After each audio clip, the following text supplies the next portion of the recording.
Imagine finding a broken clay head in a Nigerian tin mine and realizing it belongs to a lost artistic tradition more than 2,000 years old. That is how archaeologists first met what we now call Nok terracotta, and those sculptures have become one of the clearest windows onto ancient West Africa for African archaeology. Nok culture, in what is now central Nigeria, was made up of small farming communities rather than big stone cities. So wood, thatch, and textiles have disappeared. What survived in the ground are things that fire and time could not easily destroy. Iron slag from furnaces, charred grains from cooking fires, and these hollow terracotta figures. The first thing the sculptures show is technical confidence. Nok terracotta heads and figures are not rough experiments. Potters shaped coarse clay by hand, carved out eyes, mouths, and elaborate hairstyles.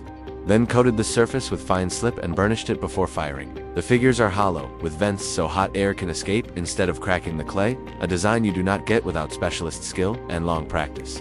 The fact that similar styles appear across multiple sites tells us these were not one-off pieces. They belonged to a shared artistic language within Nok culture.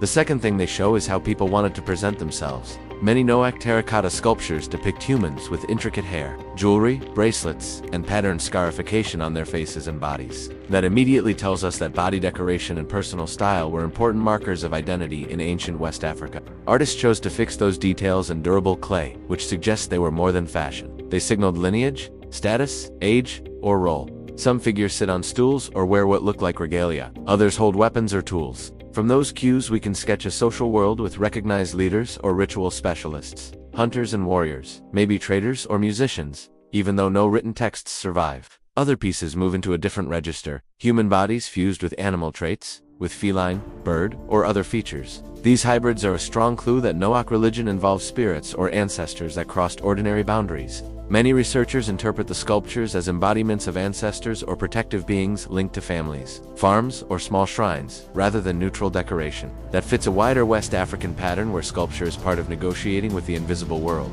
People seek fertility, protection from illness, or success in farming and trade through caring for images that stand in for powerful forces. Where looting has not destroyed the evidence, the archaeological context supports this. Nok terracotta often appears in special pits, at settlement edges, or in shrine-like spots, not just in casual rubbish dumps. Some pieces seem to have been deliberately broken or buried, as if they had to be retired respectfully when damaged. That behavior points to ritual practices woven into everyday village life, rather than a distant priesthood in monumental temples. The sculptures also sit beside clear traces of technology. At sites such as Taruga, fragments of Nok terracotta were found in the same layers as iron's melting furnaces, slag, and that shows that by the early 1st millennium BCE, people in this region were already transforming or into metal, making Nok one of the earliest iron-working traditions in sub-Saharan Africa, and a key case for Iron Age Africa. Combined with evidence for crops like pearl millet and cowpeas, the picture that emerges is of farming communities able to clear fields with iron tools, store surplus harvests, and support both metal workers and sculptors. Nok terracotta is not separate from engineering. It is part of a package that includes new tools, new ways of shaping landscapes, and new ideas about how humans relate to land and ancestors. These sculptures also challenge familiar stereotypes about African history. For a long time, popular stories treated complex art and early metallurgy in Africa as imports carried in by traders or invaders from elsewhere.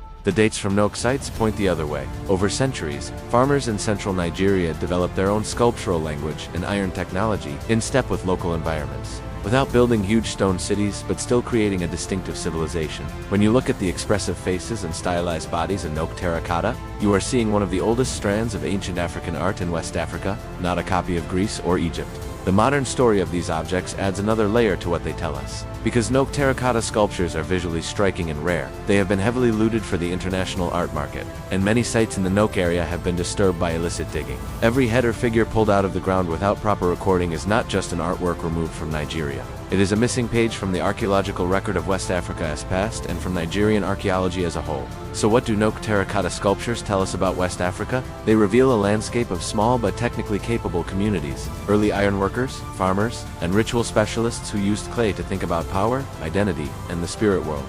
They also remind us how fragile that story is if we treat the pieces only as collectibles instead of evidence. If you want to follow the real development of ancient West African civilizations, Nok terracotta is a signal to keep your eye on the fieldwork and science behind the headlines, because that is where this past actually comes back into focus.